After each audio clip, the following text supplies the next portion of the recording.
This is spicy. We have a video. It's titled Destiny 2 Designer Reacts to Marathon's Announcement. Let's jump right into this. I'm very interested So to if you see think what they're about like saying moods, from Fractal Glove if you here. have a scale of 1 to 10, I had really positive vibes about Marathon just because of the people I knew working on it and like the passion, and like they were really into Escape from Tarkov at the time. Tarkov was like pretty new at this point. It had only been out for like 2 years. They were playing a lot of that. And they were like, hey, can we make, our own version of Tarkov that's better in like Destiny tools and stuff like that, which I thought. Initially, I hearing this, I'm thinking that this actually was such a good idea from Bungie, but they executed it so poorly, right? Escape from Tarkov drops, and it is wildly popular. It's doing so well, and it's an entirely new, like, niche, entirely new style of playing a game with an extraction shooter, right? It's kind of like the Battle Royale thing in its own way, but a smaller version of it. Now, making a Destiny 2 version of that sounds awesome, and that was the initial thought process for Marathon, and then our end result is what we have now. That was really fucking cool. Let's get into this trailer. I'll stop yapping for a little bit and let's see where this goes. I met a traveler from an antique land who said rust and trunkless stones stand in the desert. Near them, on the sand, half sun, a shattered visage lies. Okay, I just wanted to say the use of Shelley's Ozymandias here, a sonnet, I think, and I don't know, it was a poem written in like the early 1800s. I think it's a really weird application of this. I think it's weird to put this in here because it like kind of fits because obviously like some disaster happened and civilization collapsed and that's kind of what they're going for, but it's strange. I don't think it fits well. Anyway, let's keep going. In my opinion, it comes across as like they're trying to do like some type of like cryptic storytelling, maybe it's a motif for something else or a metaphor. I mean, I don't necessarily hate it, but it is what it is. Till that it's felt to well those passions red which yet survive. I just want to say that showed really fucking well. That was really exciting. That was awesome. That was really cool. That fits in line with all the other cinematic stuff that they've shown, which was just a single trailer, a year ago or something like that, right? Very cool stuff. Very specific stylized art. I thought this was gorgeous. I thought it was wonderful. Really good stuff.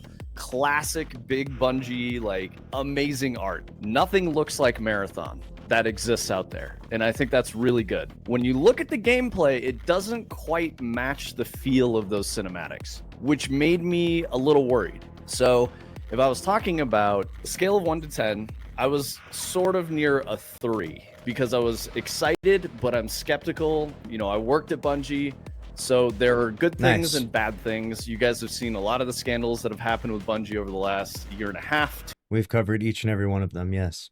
2 years. Not good stuff coming out of, how the studio functions, what the culture's like, all of that. I don't want to get too deep. And he had a really good point that it does look very different from the trailers to the actual in-game gameplay In there, but that gave me some skepticism. After watching this reveal and hearing the team talk about it and what they were making, I would say I moved from a 3 to a 5.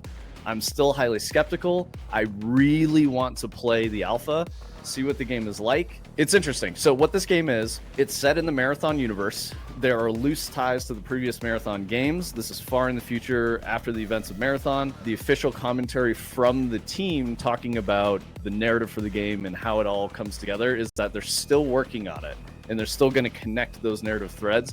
But this game should not have cinematics and exposition in the way that some of the other story-driven games that Bungie's made. They've said that they want this to be more emergent gameplay, like found lore. So as you're discovering items that you're picking up and looking at, there's like going to be interesting lore bits that kind of flesh out the world more environmental storytelling. I think that's really good. I think they need to go in that direction because that wouldn't fit well with this game. So I'm hearing a lot of things from them that make sense to me. All of it is going to depend on how they execute. So as I've watched a lot of this footage and what I've looked at for Marathon, one thing I noticed that is dissonant with the cinematic stuff they've shown, if you're looking at this, everything is toned blue. Everything's really cool and I mean temperature-wise in the color palette. And I was realizing that's why it has a weird feel to it. So if you think about like moods and how people react to color, all of these cool tones bring your mood down. and that doesn't necessarily fit well with an action game. You need some kind of like bright popping colors and other stuff to kind of get moods up, right? So maybe that's why people have been reacting somewhat negatively. This is an extraction shooter. So the way it'll work is you go in with a squad of homies and you go into this PvPvE environment. So similar to Tarkov, you are hunting for things, fighting dangerous, AI PvE encounters, but then there's also other players. And it's sort of the same mentality of like anything you take out with you from a run, you get to keep and you can add to your kit and all that. So that's really compelling. I have to backtrack to that point where he's talking about the mood, it was an interesting one because it comes across when it's all gray. It comes also across like underdeveloped. I know that it's like a design choice. Like obviously they could color it a lot better, and they're kind of choosing to make that contrast with like all the different grays, or maybe it's a light blue, whatever. It looks more gray to me. A lot of gray and then like these like bright neon colors. But yeah, it doesn't come across very like, I don't know, it just doesn't come across very exciting. You're kind of like wandering around the map and you're just like, it looks underdeveloped. It looks like it's half done, right? Like all gray looks like what the dev, when we watch the games before they're fully finished, they're in like this all gray world, right? And they're shooting guns. We've seen this before in Destiny 2 and stuff. It looks like that, but in an actual game that's supposed to be finished game, right? Seen some people comment that that's weird when you consider Bungie's current audience in Destiny, in how that game is about collecting things instead of like building up this hoard of items that you've got over your decade of experience playing Destiny. I think that this is a smart choice and Bungie needs to court a new audience, because I think the Destiny audience has fallen off. I can't really substantiate that with anything. I'm sure we could go look at Steam charts and see those numbers just on a steady decline, but the direction of the game is. Yeah, I disagree with this though, because so if the idea is that because the Destiny audience has fallen off, the Bungie needs to build a new audience in a new game, right? Well, what if alternatively you actually gave Destiny the attention that it needs so that way it could grow and become much more successful, right? It's a significantly more risky thing to have the idea that we need a whole new audience and we need to launch a new game for our company to survive, for our company to continue, versus like taking a winning strategy, a game that has already proven to generate billions of dollars in revenue, and saying, we'll just sort of leave that one by the wayside and, let it dwindle, right? It's not that hard, right? We know exactly the types of things that get Destiny players excited. Raids, right? We've talked about this. 2 raids a year is awesome. Bungie doesn't want to do that anymore. Well, the repercussions are as follows. That chart you just showed where it's like the population drops down. It's like, it's your choice, If you can deliver 2 raids a year, you're going to get people significantly more excited. In fact, if you could, it sounds insane, but if you could deliver 3 raids a year, could you imagine? Imagine if there was 3 raids in any given year. That would be incredible. Every 4 months a new raid? Dude, that would be, Destiny's population would be through the roof. That would be a crazy thing.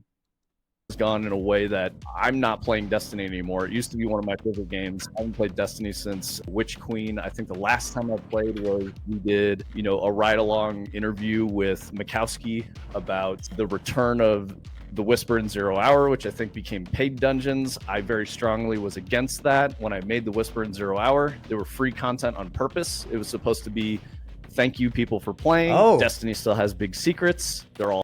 That is really interesting. So an actual ex-Destiny 2 designer being a little bit, I don't want to say necessarily salty, but it's a little bit like, when I developed this stuff, it was with the intention that this was meant to be free, and then it was turned into paid content. Very interesting little plot twist there on their work as they're working in the studio. Very, very, I've never actually heard someone say anything like that. All hidden in plain sight. That was the vibe. And that slowly turned into monetizing dungeons. You have to buy a dungeon pass. I don't agree with that. I don't like how any of that stuff went. I don't think it was great. So that all of that being said, Marathon is courting an entirely different audience. That's a really good thing for Bungie. They can't lean on the Destiny audience. They need to capture a new audience because the Destiny audience is dwindling and shrinking, and I think people are just not here for it anymore. So some of the other people have said, I would argue that is true, that maybe the Destiny audience is dwindling, is maybe small audience, and that the idea of capturing a new, bigger audience might be a decent idea. The idea of using that in an extraction shooter is probably a pretty silly one. I mean, it's a possibility, I suppose. But I would say that more so than just the Destiny audience, there's really just the larger gaming audience, because even though you could call Destiny 2 players the Destiny audience, almost all of them played other games before Destiny 2, Halo, whatever. There's a list of games. Almost everyone has played more than a dozen games in their life at this point, and they're going to continue to play other games. So it's really just the gaming audience in general. Can you get the gaming audience to be interested in your game? If you can't get the gaming audience to be interested in your main IP, right? Destiny 2, if that audience is dwindling, you have a problem you need to diagnose. The idea of let's invent something new to fix our problem in Destiny 2 is so ass backwards. Like, that's just not a good idea, in my opinion. I'm gonna beat a dead horse with this, but it just pains me to listen to ex-Bungie devs say this, and even former Bungie devs probably thinking this, where it's like, oh man, we're really sucking ass, or we really just can't seem to find the success we want in Destiny 2. So I guess we just need to make a whole new game. That's how we'll fix our problems. Like, no, like, fix the problems in Destiny 2. Add more to Destiny 2. Keep building on Destiny 2. What do you mean? You already have like the foundations, the skeleton of everything you need built in that game to make a game that's as huge as one of these games that you want to, where you want to be. You want to be at the level of a Fortnite. You want to be at the level of a CS:GO, right? You want to be at the level of a League of Legends. That's where you want to be. You have Destiny 2 with the capability to get there. And you think the idea that you have is you're going to invent a whole new game and that's going to get you there? Too risky. It's a really bad strategy, in my opinion. This doesn't make sense. Why would they do that? As someone who makes games, it makes a lot of sense to me, and I think it's a smart choice. Of course, it's risky, but it's what they need to do. Bungie's in kind of a dangerous position right now. The studio's future is hanging on Marathon. Destiny's clearly not going to keep them afloat. They were just acquired by Sony last year for like 3.6, some over $3 billion, like about. That's crazy to hear it from him that Bungie's future is in jeopardy. Obviously, we have seen this after 2 rounds of layoffs, right? Of course, this is the case, right? Bungie's future is, in fact, in jeopardy. And hearing this from an actual ex-Bungie dev makes it hit so much harder than just me saying it or Twitter saying it or someone in a YouTube comment section, right? This is someone that actually worked at Bungie saying their future is in jeopardy because Destiny 2 is dwindling. And Marathon is meant to be their saving grace. Marathon is meant to help them get out of this rut, right? And have another successful IP that helps them grow and build their community. And obviously, this game has hit a brick wall upon its initial alpha. And it's really scary for the future of Bungie because if this game does fail, as it looks like it might, then we're going to see another round of layoffs, probably over 300 layoffs from Bungie once again, which will be crazy. And then Bungie will be in a very interesting predicament because then all Bungie will have is Destiny 2. That's their whole thing. They're just out there in the wide open ocean with one paddle, you know? And Destiny 2, it's Destiny 2 or nothing, right? And at that point in time, we'll actually need to start having some interesting conversations on whether or not Bungie actually sells the IP to another gaming studio and lets them develop it. Who knows? I mean, Sony owns it currently, right? They're not necessarily, if anything, Sony's just going to completely take over it in general, but there is potential for the IP to change hands, and the idea of how successful Destiny 2 could be if it was developed by a different studio. It's something at least I'm curious about. I wouldn't want that, actually. I do think that Bungie can do a good job if they actually want to do a good job, if they actually feel inspired to do a good job rather than forced or, you know, put into a tough position. I would want to see like a development team from Bungie that's really interested in taking Destiny to new heights.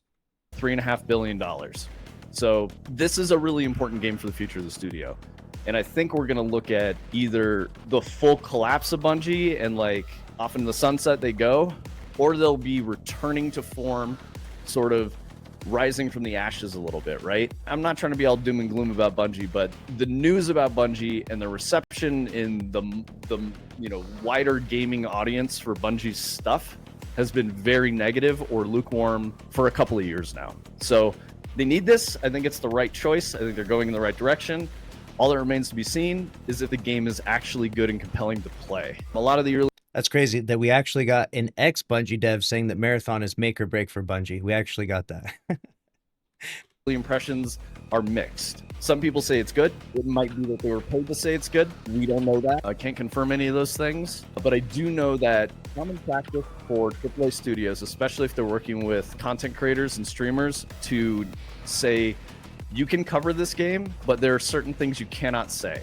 And the reason why they do that is because there can be a really, really negative impact on sales of the game if a very popular content creator says negative shit about it. It sucks because you, as a consumer, you watch your favorite streamer and you're like, oh, this is great. This is an honest take. Most of the time, it's not an honest take, especially if it's sponsored. It can't be, because that can really, really hurt the game. So modern AAA, just so you guys are aware, if there's a featured segment or it's sponsored or someone got this early look, it's usually very carefully controlled about the messaging because it's a major advertising beat. Just be aware of that as you're looking at stuff around this game.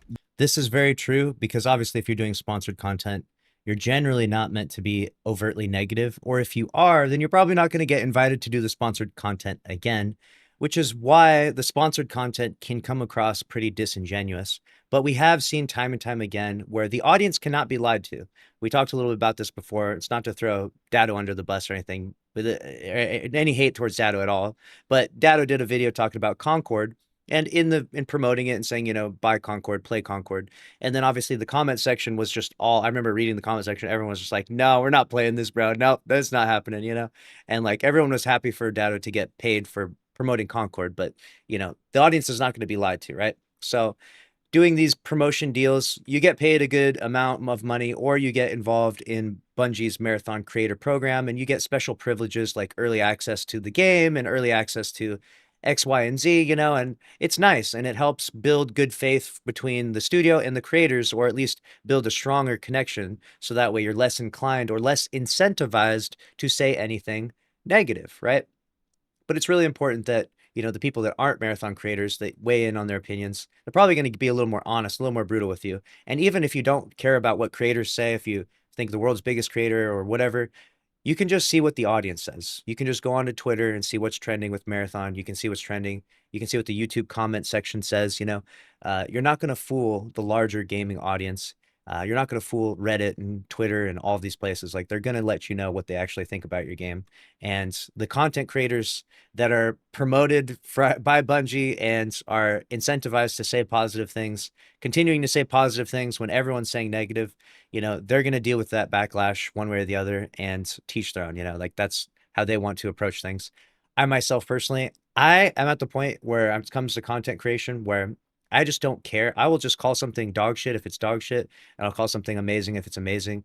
I don't care one way or the other. This does actually burn bridges at times, and I'm not invited to certain things, and I'm not a part of certain creator programs and stuff like that. But I would much rather be honest and rather be true to like commentary and like to the audience that watches me, rather than just be paid to say the nice things that I need to say so I can cash in a quick paycheck and stuff like that. But you know, teach their own. You know, you can't blame anyone for trying to get paid in an industry where it's very hard to make money and to make a consistent living. So there are a couple people, I think it was SkillUp, that did some of the more honest takes. And while I agree with some of the things SkillUp was saying, he was also one of the people that was talking about how it doesn't make sense Bungie's courting a new audience. I think he doesn't get it there, and that's okay. He doesn't make games. I think it's a smart decision. I think they need to do this. They need a new audience. The future of the studio depends on it. So Marathon is still 6 months. Again, very wrong in my opinion. Like I said, I know that that's what Bungie's idea is. They need a new audience. They feel like they've tried everything with Destiny 2. They did this, they did that. But the reality is they didn't try everything with Destiny 2. They worked really hard during periods of time and probably experienced crunch and fatigue, and they delivered insanely compelling content that grew their audience and made people love this franchise. And then they said, well, that's over delivery, and we can't do 2 raids a year. It's over delivery. We can't do 4 seasons a year. That's over delivery. We have to do 3, and we'll call them episodes, and we'll do less, and we'll do less, and we'll do less. And they kept doing less and less and less to the point where most things feel recycled. And most of their monetization strategies are involved in Eververse and cosmetics. And, you know, don't get me wrong, I like the Star Wars cosmetics, but like obviously like that's making them money that they desperately need now, not just money that, you know, helps fund the next 2 raids coming out next year, right? Now they're like, they need that Star Wars cosmetic because they need that paycheck bad, right? They need to make up for the loss in revenue because they're just not making things as much. They're not as innovative. They're not pushing the boundaries, and they are letting Destiny 2 fall by the wayside. And they are literally incapable of bringing it up to where it needs to be and making the over delivery of 2 raids a year, which is still just so silly to me that 2 raids a year is over delivery, right? We were just talking about that in the GDC conference because it's so painful to hear that because when you have a potentially unlimited budget, right? You have billions of dollars, you have Sony backing you up, you feel like you should be able to produce at a high volume, high enough volume to satisfy the Destiny 2 players. But months away. We're looking at September as like a launch date that may or may not stick. If the closed alpha goes I think it's sticking. poorly for reception, and what I mean by poorly is if people have negative reactions to it and they're not really fucking with it, Bungie's got a little bit of time to pivot. The amount of changes you can make in 6 months are really small. I'm seeing other people say, you know, there's hundreds of people working on it. There's a team of about 300. 6 months is a lot of time for 300 people to do that. I'm going to say the reality of it is when you're working at this scale with these budgets, this game is done. You can't move that. Yes, thank you very much. This is something that people need to be more aware of, is that it's not actually 6 months, it's like 4 months now at this time, but it's a very small window between this game comes out. This game is done. This game is finalized. There's a couple new weapons, there's a couple new characters, and there's a couple more maps. That's it. This game is done. What you played in the alpha, that is this game. That quickly. When you have such a large team, you have to be really careful about how you spend money. Otherwise, the game doesn't release. They've made it worse, and the whole studio collapses. Everyone loses their jobs, and that's it. And it's, you know, RIP. So we got to wait and see. That being said, that's why I'm at like a 5 on the scale. I'm very excited to check out the combatants in this, and what I mean are like the PvE AI enemies. All the early impressions said that they're very interesting. They're really cool to fight. They have some really interesting gameplay components to them. So seeing where all of that goes is going to be really cool. I'm checking out chat and I see you guys talking about money, and that is my really big worry. This is where I'm concerned. This game is competing with other games that are free to play. It's brand new IP. Even though it's based on Marathon, this is a new IP. You have to consider it as such. It's not as established. Dude, this is a new IP. Even though you want to say Marathon came out in like 1994. Nobody knows about that game. Nobody, when they announced it as being a Marathon rework, I think like a very small people had played the original or even heard of it. Like I had barely heard of the game before. Like I had never even the original Marathon. Like that's like, you have to be kind of, not to be mean to anyone, but you have to be kind of old. You have to be an old gamer to know about that one. Think about all of that. So there's a lot we don't know, a lot of potential. I think the cost is potentially going to hurt it, and all the things that I was saying about Destiny. Then we go over to Josie. Oh, and as a side note, if you're revamping your old game and you're trying to get a new audience, right?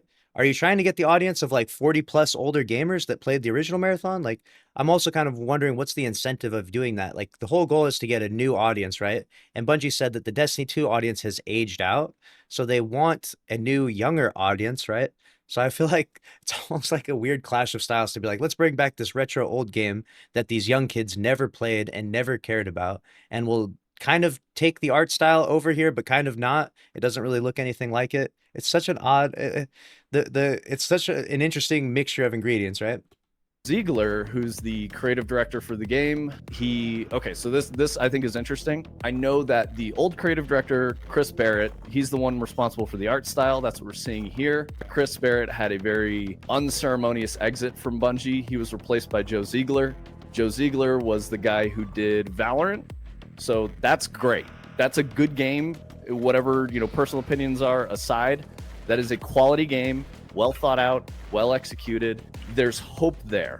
You can't hate on if he did Valorant, Joe, that's legit. You know what I'm saying? This guy has the real experience. It doesn't mean that everything he does is going to be Valorant, but it does mean that he has at least the experience. Joe brings his acumen here, helps usher Marathon into a good space. We can have some really compelling gameplay. Where I have issues with the monetization, Joe Ziegler, the Skill Up podcast, they were asking about monetization, and he gave this very PR-focused marketing response where he was like, you know, we gotta figure this out, blah, blah, blah, whatever. And then he ended with like, everyone has a different idea of what the right price is for them. I'm just gonna, you know, throw a little shade here and say that that's a fucking stupid answer. I think the right answer is... Damn, an ex-Bungie dev calling him out. Holy crap, I've never heard that before. This guy is, I like this guy. You should subscribe to this guy. We need to cost the game enough for the studio to stay in business, and we need to make a good value proposition to the customer to say it's worth this much, and people are like, this game is really good, I'm going to buy it for that amount. That's the correct answer. He should have said, yes, be confident in the product that you're like making, right? You should be like, we worked really hard to make an incredible game. It is worth this value, right? And that is probably the first and most important part. The second part is just kind of realizing your competition. So it's like to play the opposite side is realizing the competition is a free to play market where people are letting, and all these big companies are letting people play their game for free. Destiny 2 being one of them, right? You're at least free to play Destiny 2, log in, download it, jump around the world, shoot the guns, see if you like it, right? You have to compete against that. So if you're going to say that, okay, there's these incredible games that are, have beloved audiences and rake in massive amounts of revenue and are so popular and so established, and they're free, then our game costs money. Where should that be on the totem pole, right? Obviously, it needs to be even better, right? It needs to be an elevation. It needs to be above the free-to-play quality of these other games. And Marathon definitely ain't that, right? Marathon is definitely not above the other free-to-play option games out there. And so at the very least, you have to be realistic and say, okay, because we're not at that level, we should make this game free-to-play. And I know that invites more cheaters to play, but you better have it figured out. You better have an anti-cheat, because we're at this stage right now, very few people are going to pay $40 for this game, even though it is a reduced price, which also kind of shows that they're not very confident in the product because it's not the full $60 price. But it just shows that they don't have the right strategy. They don't have the right mindset for this. Okay. They either need to be so confident and feel like they should charge full price, or they should just go the free to play route. And honestly, from what I've seen, from what everyone's seen right now, everyone can agree that almost unanimously that this game should be free to play. This should be a free-to-play game due to its quality, due to its poor reception. And if Bungie can monetize it through microtransactions, if Bungie can monetize it through whatever other expansions or anything that they can add to it, right? Like they do in Destiny 2, then great. Good for them. They got people in the door, they got people interested, and they can make money on it. But if they can't, putting that $40 price tag makes the population of this game so much lower. And when the population is lower in a PvP game, what happens? Cheaters, right? We know what happens in Destiny 2. Destiny 2 has an anti-cheat. The same anti-cheat that's going to be in this game, we would assume, right? Bungie, I don't think Bungie's going to magically pull out of their ass some crazy anti-cheat that no one's ever heard of. They're going to be using the same anti-cheat in this game, and this game is going to have extremely low population because no one's going to spend the $40 on it.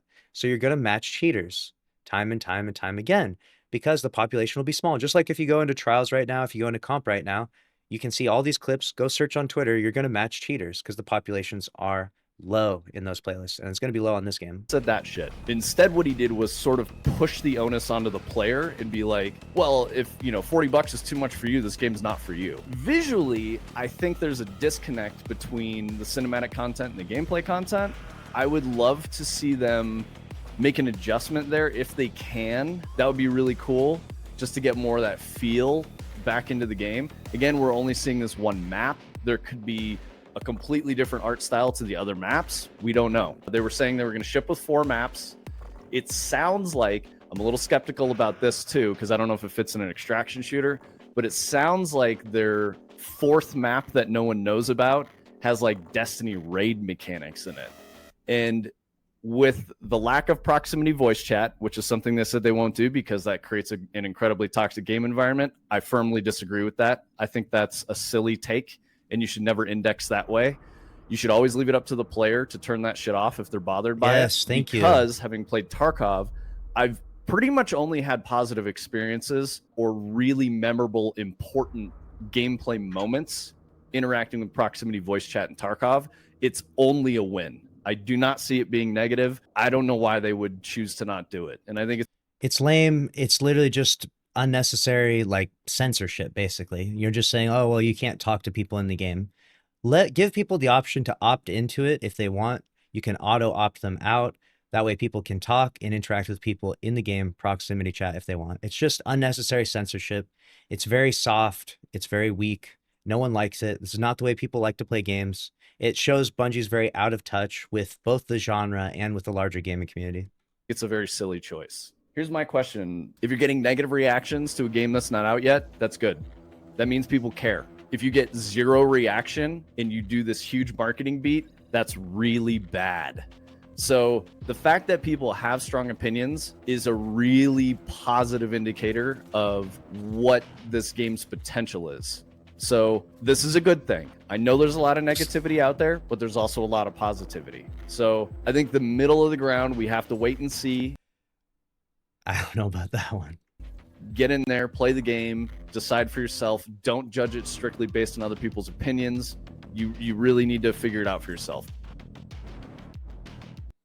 All right, so there it is. That was from Fractal Glove, and I appreciate his honesty. His brutal honesty as an ex-Destiny designer, obviously someone that worked on dungeons inside Destiny 2, which is pretty cool. He was one of the ones that worked on Whisper, which is one of my favorite activities all time, and it's reworked, so that's pretty cool.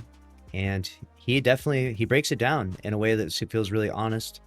And I feel like I agreed with most of his points, but like we said before, and I mentioned a few times, is that I don't think that Bungie desperately needs a new audience, or that that's necessarily the right strategy for it, for how to grow and how to get themselves out of the hole that they've dug themselves in with Destiny 2. Only time will tell if Marathon will be a success, though. At this point in time, though, I don't think the reviews are very mixed. I think the reviews are mostly negative. And like I've said before, when you have that other game, the Boogeyman game, Arc Raiders, that was looming around, with an alpha that everyone loved, it really kind of shows that gamers aren't just overtly negative just for the fun of it, right? People can be a bit toxic for no reason on Twitter and social media at times, but when everyone's saying Arc Raiders Game of the Year, Arc Raiders best extraction shooter, Arc Raiders, everyone should play this game is awesome, they're saying so for good reason. You should listen to why. What are the reasons why? What is the why are people saying that about this game? They're not incentivized, they're not paid to say this. We're talking about people who are not Arc Raiders, paid creators or promoted creators. Just people just really like the game, and players like watching the gameplay, and people are not feeling that way about Marathon. I don't know if Bungie can fix this. Maybe, we'll see. They're going to try, obviously. They have to try to some degree. It's make or break for them, literally, according to this Bungie dev, literally make or break for them in terms of another round of layoffs. I don't think that if Marathon fails, that it closes the doors on their entire company. Obviously, we still got Destiny 2. Destiny 2 is, it's hanging in there. It's doing fine. We got the Edge of Fate going on, and we got new stuff happening, right? Destiny 2 is still going to continue on just fine. At this point in time, there's 550 devs on Destiny 2 and 300 devs on Marathon. If Marathon does shit the bed, that potentially is a third round of layoffs for Bungie in just a couple years, and potentially 300 layoffs, right? I think it would probably be around that. And then it's just up to Bungie to work it out with Destiny 2 and see how far they can go and carry that on, and see if they can build it back up again to where they were. Obviously, at some point in time, Bungie had like 1,500 employees, not all on Destiny 2, not all dedicated to just that game, but they were working on various incubation projects. But I still want to see, I know people maybe don't like it, but I still want to see them bring back Payback. That Payback incubation project sounded so interesting to me. It was a third-person Destiny game, and I don't know what other elements they were working on. They only worked on it for a very short period of time, but that was the one they should have revived. I wish we would have gotten Project Payback, a new game in the Destiny universe that's third-person. That would have been more interesting to me than Marathon. But let me know what you think down in the comment section below, and make sure to subscribe, smash the like button. I'll see you in the next one. Later.